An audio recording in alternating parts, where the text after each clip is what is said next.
Good morning, Year 6. So, we're going to look again today at commas for clarity. So, let's just remind ourselves, what is the purpose of commas for clarity? Just have a think for 2 moments and just have a think, remind yourself what it is and what it's there for.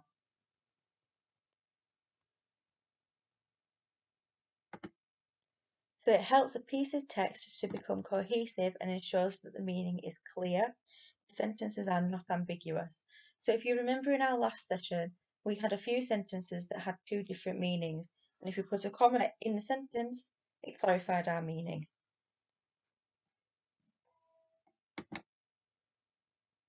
So let's have a look at this then. Tick the sentences with meanings which could be changed with the addition of a comma. So I'll read the sentences for you.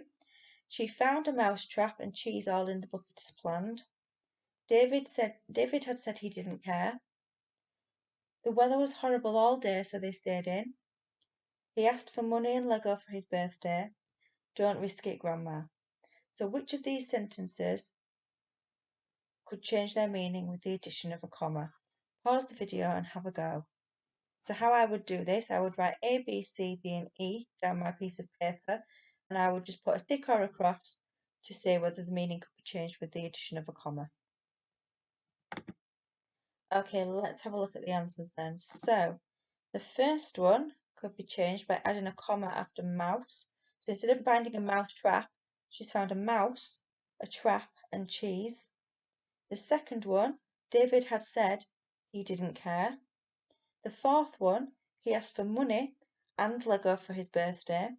And then the fifth one, don't risk it, Grandma. So that one's changing the meaning from don't risk it, Grandma to actually do risk it, Grandma. Let's have a look at this one. How do commas affect the meaning of these sentences? Explain briefly for each pair.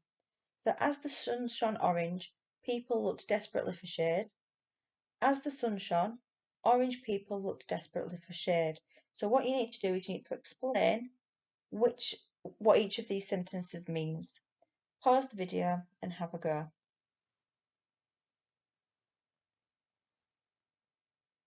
Okay, let's have a look at the answers then.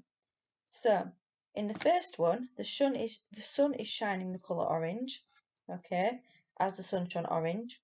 But in the second one, it sounds like the people are orange. So as the sun shone, orange people looked desperately for shade.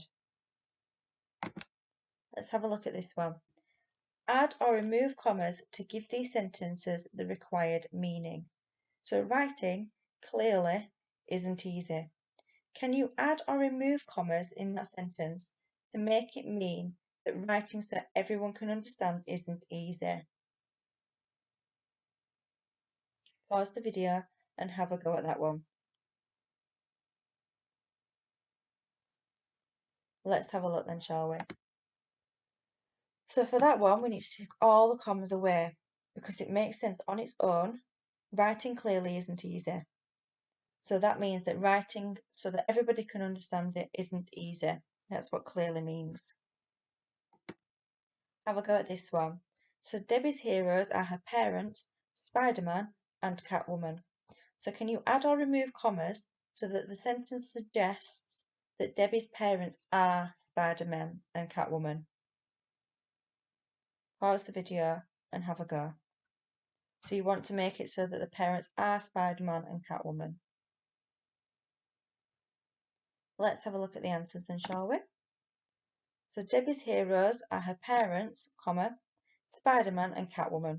Okay, so it's a bit of parenthesis there to end our sentence.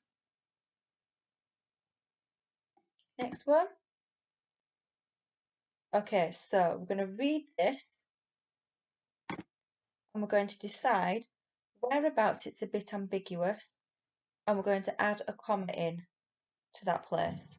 So, remembering that commas are used after a fronted adverbial, after direct speech, to indicate parenthesis, or to indicate a list. Okay, so remember those 4 reasons why we use commas.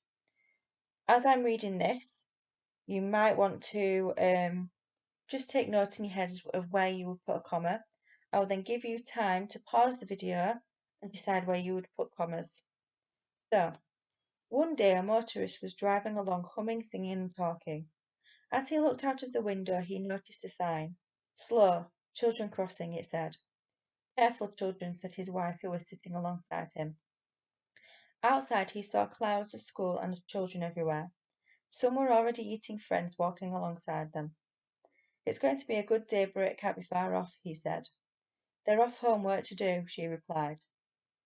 Okay, so pause the video now and decide whereabouts you need to add commas to make this cohesive, less ambiguous, and to clarify the meaning.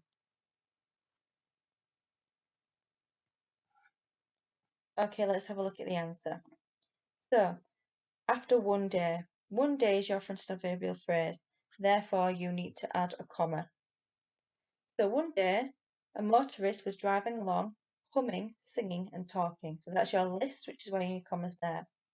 As he looked out of the window, again another frontal adverbial phrase, he noticed a sign. Slow, children crossing, it said. Careful, children, said his wife, who was sitting alongside him. So we need the comma after careful to clarify that she's talking to her husband and that she's telling him to be careful because there's children about. Otherwise, it sounds like she's talking to the children and telling them to be careful. We then need a comma after his wife here because that's indicating parenthesis. Outside, so again frontal adverbial, he saw clouds, a school, and children everywhere. So this again is indicating our list. Some were already eating, friends walking alongside them. So we need a comma here because otherwise it sounds like some were eating their friends. It's going to be a good day. Break can't be far off, he said. So we need a comma here and a comma here. This comma is to indicate the end of direct speech. They're off home, work to do, she replied. So again here, this comma indicates that the children have got work to do when they get home. If you would like an extra challenge, what I would like you to do is see if you could try and make up some sentences that might need commas to clarify their meaning. Please feel free to email these sentences to me. I would be very interested to see them. Speak to you again soon.